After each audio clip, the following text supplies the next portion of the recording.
अध्याय 27 अपठित गद्यांश unseen pros passages. विद्यार्थियों की सोच समझ और अभिव्यक्ति कौशल को विकसित करने के लिए अपठित गद्यांश अत्यंत महत्वपूर्ण है। इससे छात्रों की बोध क्षमता की परख होती है। अपठित गद्यांशों से पूछे गए प्रश्नों के उत्तर देना सरल नहीं होता। इसके लिए निरंतर अभ्यास की आवश्यकता होती है।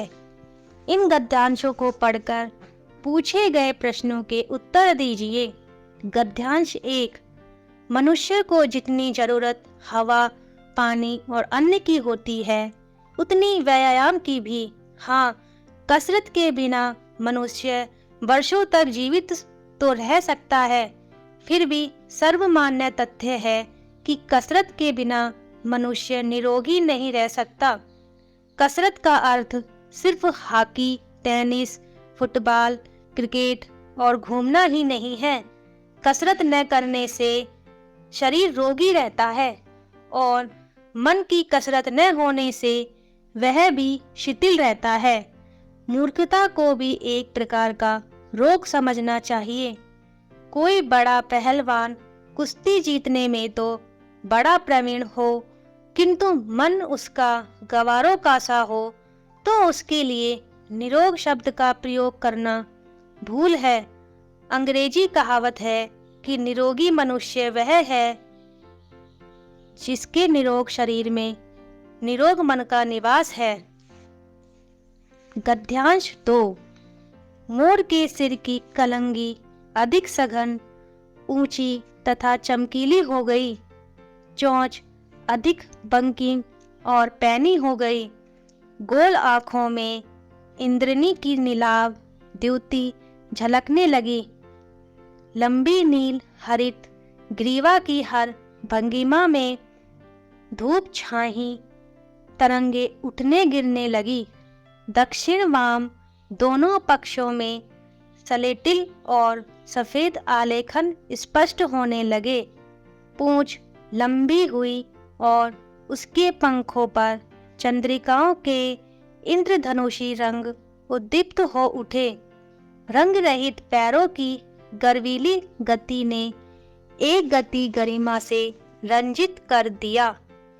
उसका गर्दन ऊंची कर देखना, विशेष भंगिमा के साथ उसे नीची कर दाना चुगना, पानी पीना, टेढ़ी कर शब्द सुनना आदि क्रियाओं में जो सुकुमारता और सौंदर्य था, उसका अनुभव देखकर ही किया जा सकता था। गति का चित्र नहीं आंका जा सकता। मोरनी का विकास मोर के समान चमत्कारिक तो नहीं हुआ, परंतु अपनी लंबी धूप छाही गर्दन, हवा में चंचल कलंगी, पंखों की श्याम श्वेत पत्र लेखा आदि से वह भी मोर की उपयुक्त सहचारिणी होने का प्रमाण देने लगी। गद्यांश 3। धूप बत्ती खड़ी हो या तिरछी, उसमें जलने की शक्ति बराबर ही रहती है, पर खड़ी हुई धूप बत्ती दिया सलाई की ज्वाला को ग्रहण करने में असमर्थ रहती है और तिरछी धूप बत्ती उसे सुगतमा से ग्रहण कर लेती है, क्योंकि झुकी हुई धूप बत्ती को दिया सलाई अपनी लो के पूरे घेरे में ले पाती है और सीधी खड़ी को नहीं। तो यह निकली बात में से बात की किसी से कुछ लेना हो तो झुकना आवश्यक है। झुकना क्या शरीर का नहीं जी, यों झुककर दंडवत लेटकर ही तो फौज के सिपाही गोलियां दागते हैं। तो झुकना देह का नहीं, भाव का। साफ साफ यों की पाने के लिए नम्र होना आवश्यक है। नम्रता से दाता के मन में प्रवेश पाना सुगम है, सहज है। इसमें दाता के मन में देने की वृत्ति खिलती है। वह देने में सुख पाता है और अविनय से यह वृत्ति संकुचित होती है। वह देने में भार मानता है। गद्यांश 4। मानव जीवन में इतनी संभावनाएं छिपी हैं जिनकी कोई सीमा नहीं है। पशु से लेकर देवत्व तक की सारी सीढ़ियां मानवीय चोले में से होकर गुजरती है। शर्त एक ही है, उसके लिए चुनौती चाहिए।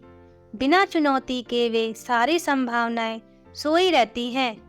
संसार में जितने पैगंबर या अवतार हुए हैं, वे सब अपने अपने समय की चुनौतियों के उत्तर हैं। हर एक युग की अपनी चुनौतियां होती हैं। जन सामान्य उन चुनौतियों को न तो पहचान पाता है, न उनका सामना करने का सामर्थ्य जुटा पाता है। पर जो तेजस्वी पुरुष उन चुनौतियों को पहचान कर उनका उत्तर देने के लिए मैदान में कूद पड़ता है, लोग उसे महापुरुष कहकर स्वयं उसका अनुगमन करने को तैयार हो जाते हैं। मनुष्य जीवन जन्म से मृत्यु पर्यंत क्षण क्षण चुनौतियों से भरा पड़ा है।